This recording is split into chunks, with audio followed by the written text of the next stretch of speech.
The Big Story.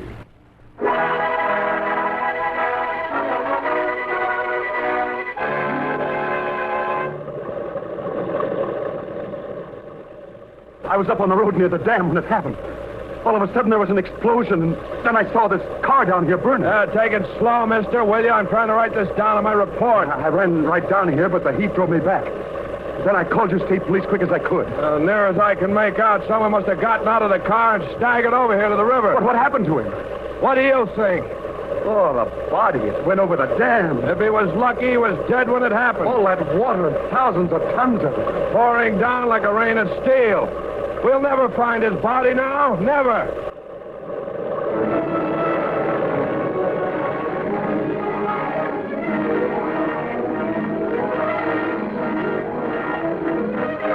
The Big Story. Here is America. Its sound and its fury, its joy and its sorrow, as faithfully reported by the men and women of the great American newspapers. Cleveland, Ohio. From the pages of the Cleveland News, the authentic story of a reporter who found that death can make a piece of fiction come to life. Tonight, to Ike McAnally of the Cleveland News goes the Pell Mell Award for The Big Story.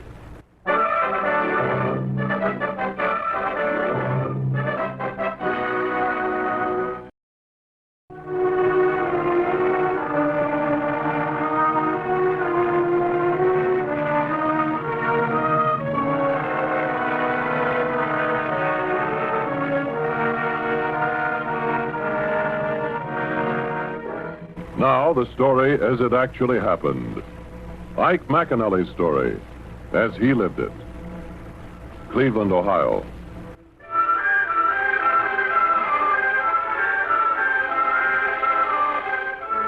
Every city seems different, except when you get down real close to it. Then, you know that they're all alike. A city lives because of its people. And in the stories that you, Ike McAnally, write for the Cleveland News, you tell what happens to them.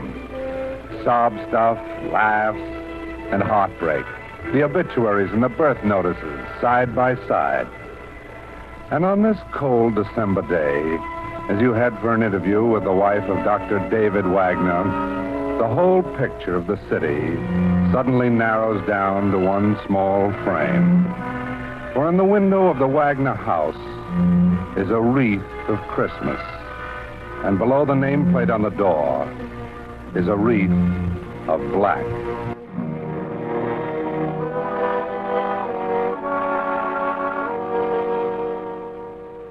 What more can I tell you, Mr. McAnally? Your husband's accident, Mrs. Wagner. They identified his car by the license plates.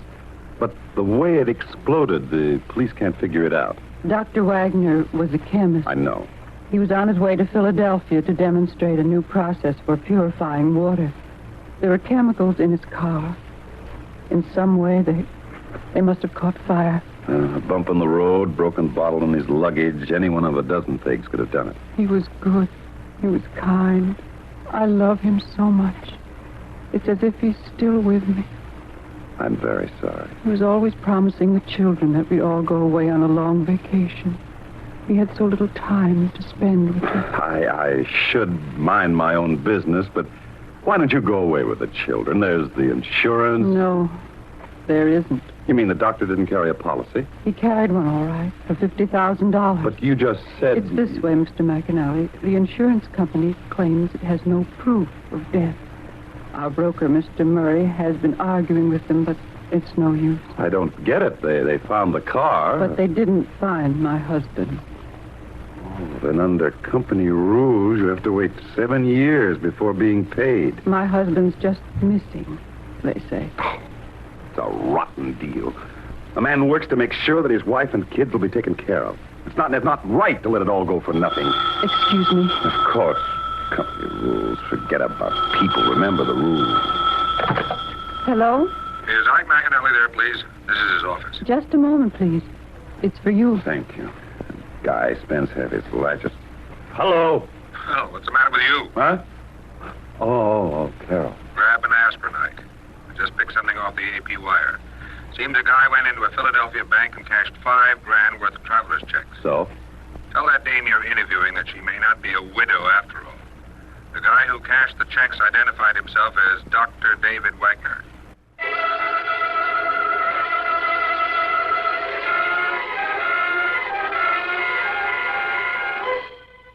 Look, Murray, if anyone knows Wagner's business, it's you. You handled his insurance and his traveler's checks. Well, Didn't Wagner sign these checks? I'll admit it looks like his signature, McAnally, but I don't see how it could be. Why not? The clerk who gave him the money identified him perfectly. He could be wrong.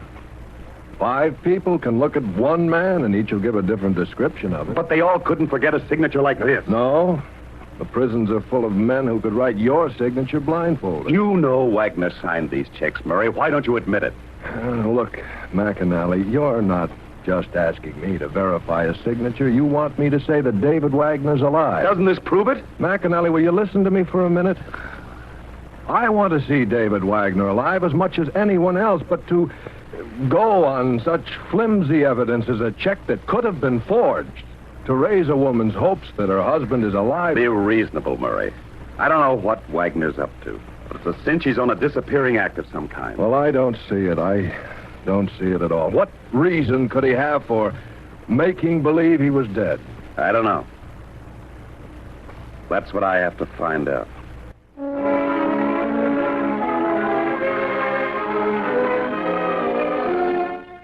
Where do you begin?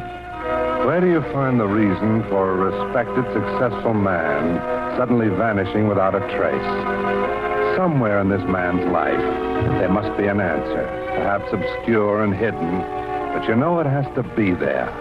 You ask the woman who's closest to him. If anyone holds the key, it must be his wife. No, there's nothing. You're all wrong, Mr. McAnally. It isn't so. But Mrs. Wagner... If he were alive, he'd be with me. He'd come back to his home and his children. But he is alive. And he hasn't come back.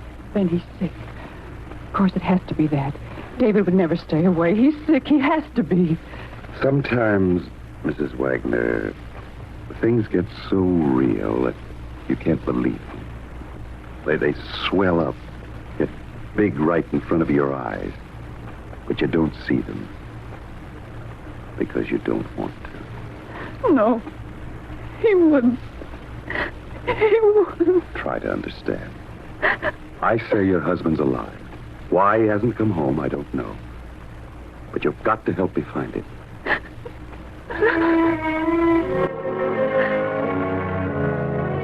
The wind from the lake whips sharply against the window, and the cold comes into the room. You want to run outside and get away, but you can't.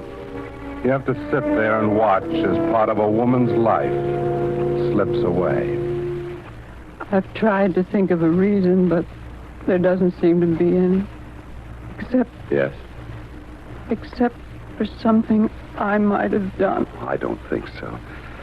Tell me, Mrs. Wagner, was your husband in debt? Perhaps trouble of some kind? Oh, I don't think he could find time for trouble. How do you mean? He seemed to be busy every minute. There was his work, his athletic club, his paintings, so many things. Yes, this portrait on the wall. I've been looking at it. That's one of David's. Isn't it good? Very. The Willard Art Museum once held an exhibition of just his work. The way he caught the face of this girl. Almost lifelike. It seems to me I might know her. Do you know her name, Mrs. Wagner? No, I don't know. She posed for my husband a few times, though. Oh, I see. I'm sorry to cause you so much trouble, Mr. McAnally. I guess it's the other way around. It's become just a little more than a story to me. I'm in this all the way. Till it's finished.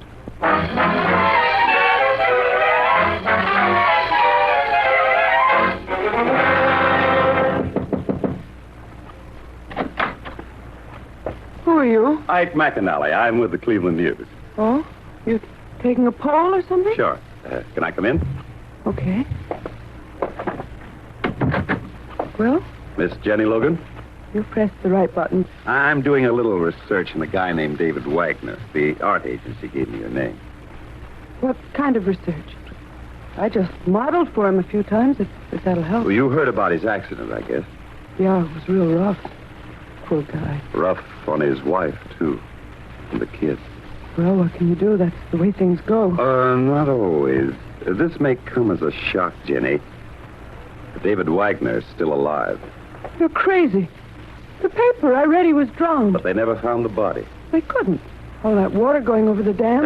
You know all the details, don't you? Well, I worked for the guy. I couldn't help being interested in what happened. Better get that coffee over there, Jenny. It'll boil over on the floor in a second. It's funny you're coming to me like this. What could I know about Dr. Wagner? Oh, you know how it is. I just have to check up on everyone. By the way, you seem to be kind of hipped on mysteries yourself. What do you mean? Oh, quite a book you've got here. The Living Corpse. Don't you open that book. Why don't you mind your own business? I didn't ask you to come up here and go snooping around. Now get out of here before I call the super, you hear me? Get out. Get out!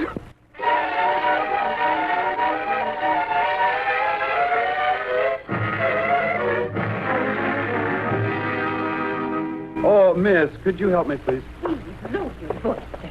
We try to keep the library as quiet as possible. Sorry. Now, what is it you wanted? A book.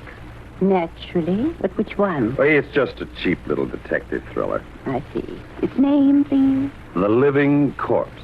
The Living Corpse? It's for a friend. But that's a great classic, sir, written by Leo Tolstoy. It is? Of course, it's a wonderful story. Don't you know it? I'm afraid not. Well, it's all about a respectable, well-established man who fakes his own death so that he can escape from a wife he no longer cares for. Then, by taking on a new name, he goes away with his sweetheart to begin a new life. It's a beautiful story. But, sir, don't you want the book? Couldn't he have slammed the door quietly?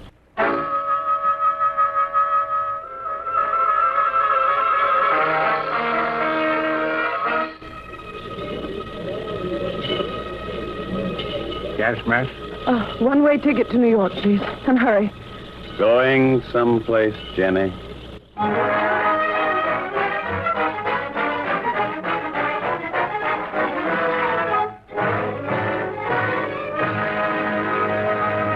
We'll be back in just a moment with tonight's big story.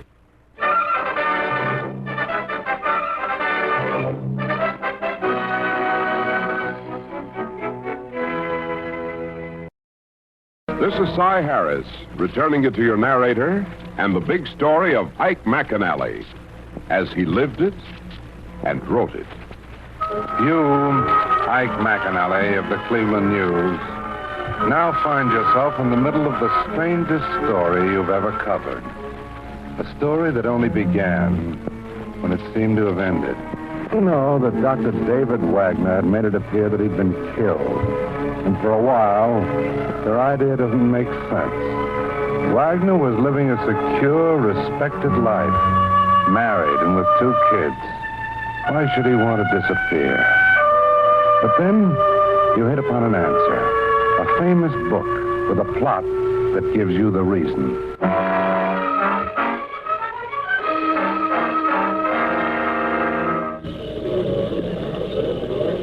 Going someplace, Jenny? Mr. McAnally. You were in awful hurry, Jenny. The boys at the cab stand remembered you. Well, you could have brought me a box of candy. After all, I'm going on my vacation. Let's go in the waiting room. It's not so noisy. Okay. I can give you a minute. This way.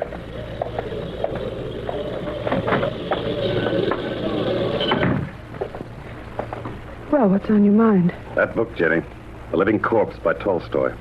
David Wagner gave it to you. No. He gave it to you. And now you're leaving to meet him. You're crazy. I haven't seen him in months. You're lying. Wagner's in love with Why you. don't you let me alone? How can I? This isn't just between you and Wagner. He's got a wife and kids, remember? What can I do about it? You can let him alone. You can tell him to come back where he belongs. You don't know what you're asking. There are some things you can't stop. Jump in front of a train and see if you'll even slow it down. This is the same way. David, me, you and his wife. None of us can do anything about it. And you are in love with him. Sure. You know it. This isn't a thing I want to lie about. It's something too good for that. Listen, kid, you're wrong. Taking a man away from his home, leaving a wife and children without a dime, you can't call that good. David left her his insurance, 50,000 of it. But the company won't pay off. We've got a right to our lives, to do what we want. If you don't hurt anyone by doing it. You can't stop us. We're not breaking any law. I admit that. But I can spread your pictures over every front page in the country. You'll be known everywhere. You'll never get a minute's rest. All right. What do you want me to do? Promise me that wherever you and Wagner go, you'll let us know where you are, the names you're using. We will. We will. I want your promise that Wagner will always provide for his family. I can't stop you from going to him, but I can make you give me your word on that. David will take care of his family. I promise.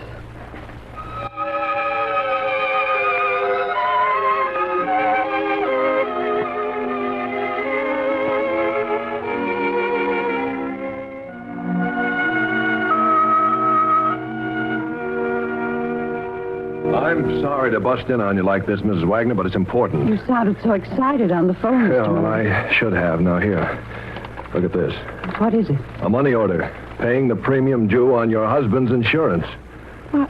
I don't understand. Who's this Charles Arnold who signed the money order? I haven't the faintest idea. There's something funny about this. Wait a second. What's the matter? The typing on the money order. You recognize it? The letter Y. See it? The place where the line breaks off, and the V. How the side of it thins out. I see it. This was typed on my husband's machine. I know it. The portable he took away with him. Well, then this clue makes the signature on the traveler's check mean something now. I'm convinced that McAnally's right. Your husband is alive, and with this, we're going to find him.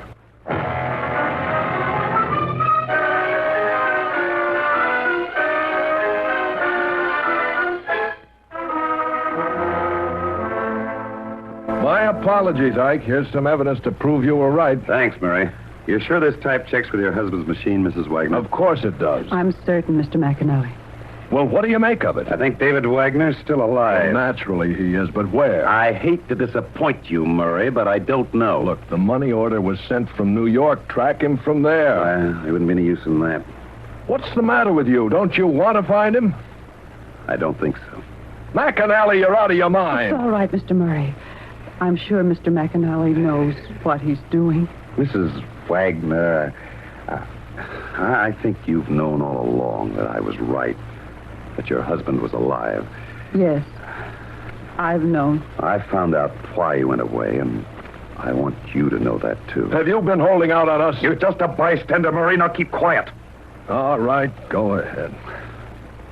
I wouldn't tell you, Mrs. Wagner, if I didn't think you'd understand and accept it. I'll try to.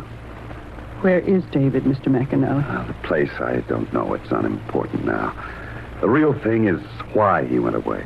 I think he was crazy for doing it. You haven't told me why. Your husband went away, Mrs. Wagner, because he fell in love with another woman. Did you have to tell her that? She wants to live with the truth. It would be easier not to. You wanted me to tell you, didn't you? Yes. I guess I did. All right, who's the girl? Who is she? Jenny Logan, the one who modeled for that painting there on the wall. Where is she? With him. Who told you all this, Mr. McAnally? The girl, or rather, she confirmed what I guessed. And you let her go to him? No one could have stopped her. If she loved David, she would have gotten to him some way. Yes, but she was the only trace to your husband. McAnally, you deliberately let her go. You threw away our only chance of finding him. Murray, listen. No, you listen. You've been going around crying how sorry you were for Mrs. Wagner and how rotten the company was not to pay off the insurance. I'm trying to help. Oh, sure you are. That's why you turned this girl loose to break up a family. McAnally, you're a fake. You just want a story. You don't give a second's thought to this family. Oh, stop it! Stop it! What's the sense of any of this? Even if David did come back, he'd always be lost to me now.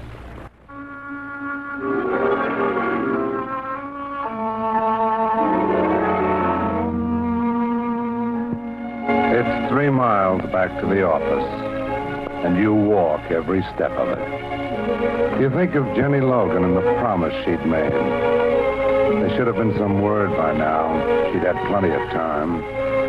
But like David Wagner, she too had disappeared. And as the weeks and months go by, it's hard to forget that it was you who'd let her go.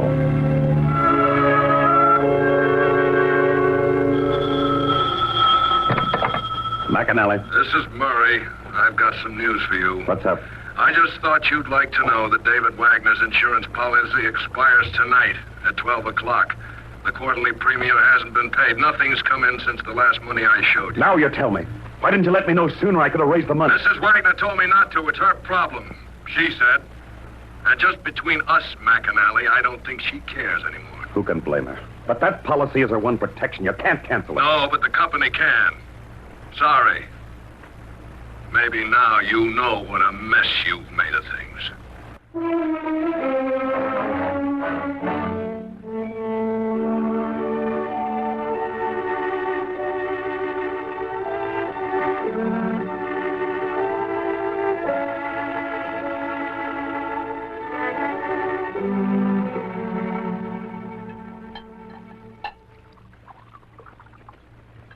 Why the champagne, David?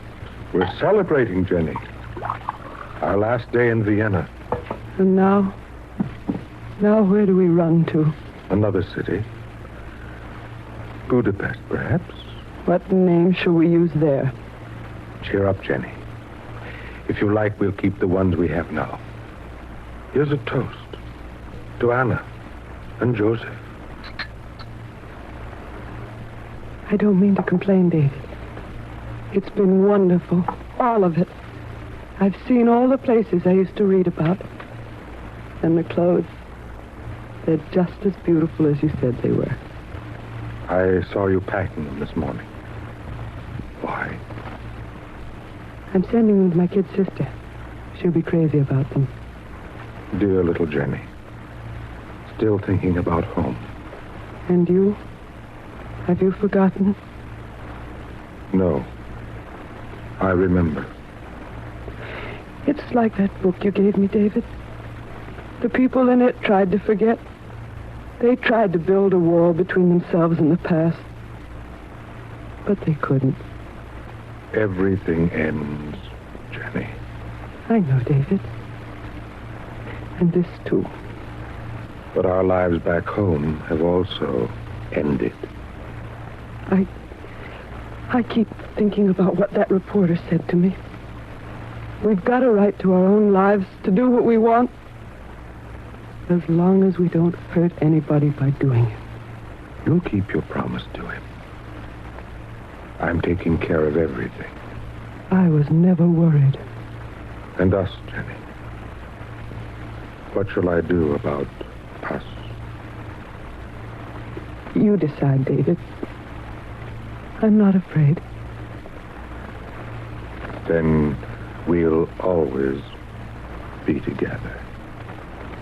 Always. Look out of the window, Jenny. It's a beautiful world, isn't it? And but for you, I'd never have seen it. I've loved you very much. David. Together. Always.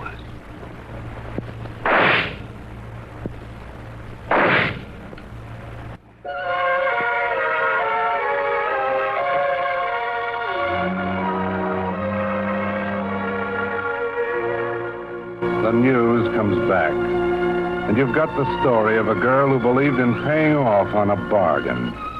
But the words you write come slow and hard. For this is a story that touches the lives of everyone around it. On a warm spring day in Vienna, it ended for Jenny Logan and David Wagner.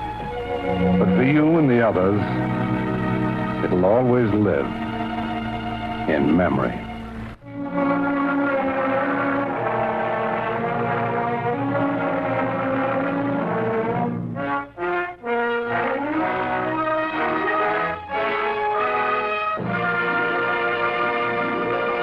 In just to read you a telegram from Mike McAnally of the Cleveland News with the final outcome of tonight's big story.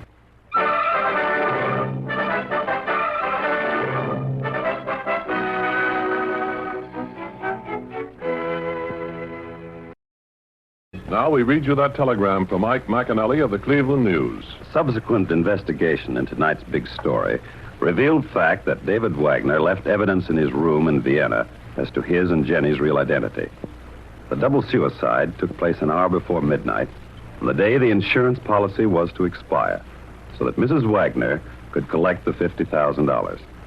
My sincere appreciation for tonight's award. Thank you, Mr. McAnally. We're proud to have named you the winner of the $500 award for notable service in the field of journalism.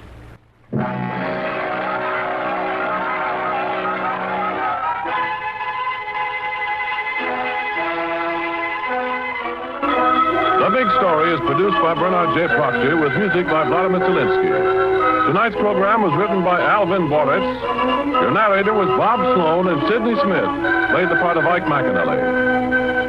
In order to protect the names of people actually involved in tonight's authentic Big Story, the names of all characters in the dramatization were changed, with the exception of the reporter, Mr. McAnally.